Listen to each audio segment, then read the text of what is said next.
సముద్రంలో లోతును, ఆడోళ్ళ మనసును, ఆకాశంలో సుక్కలను, నెత్తెంటికెలను ఓటర్ల నాడిని దొరకబట్టలేం. ఇది సత్యం. మీటింగ్లు పెడితే ఓట్లు రాలై, మాటలు చెప్తే ఓట్లు పడాయి.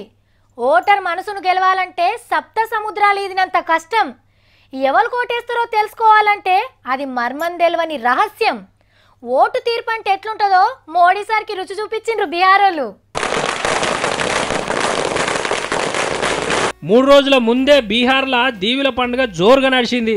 ఆవు పాలతో చేసిన మిఠాయిలు తిని పటాకులు కాల్చిండ్రు పబ్లిక్. మోక చూసి మోడీ సార్కు గట్టి సురుకులే పెట్టిరు ఎలక్షన్లల్లా. మోడీ మంత్రాలకు చింతకాయలు రాలలే, అమిత్ షా అబ్రకదబ్రలకు పబ్లిక్ అస్సలు ఆగంగారే.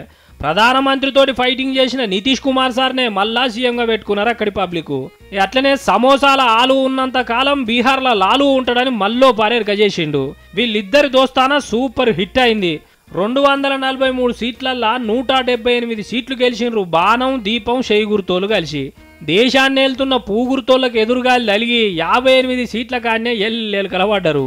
ఈ ఫైల్మాన్లతోటి ఫైటింగ్ చేయలేక మంచి మంచోళ్ళు ఓట్ల వరదల కొట్టుకపోయారు. 1,20,000 కోట్ల మూత పెడతాం, ఎక్కి తిరిగ బండ్లిస్తామన్న బీహార్ ఆవు మోడీ సార్కు పాలియలే అమాంతం పండబెట్టింది. ఇవన్నిట్లున్న బీహార్లో 9 లక్షల మంది నిలబడ్డ లీడర్లు ఎవ్వరు నచ్చలేదని ఓట్లేసిర్రట. లంగలకు దొంగలకు టికెట్లు ఇచ్చిర్రని వీళ్ళంతా ఎవ్వరు ఓటేయలేదట. ఎట్లా చూసినా బీహార్ పబ్లిక్ ఇచ్చిన తీర్పు అయితే చిత్రంగానే ఉన్నదట చాలా మందికి.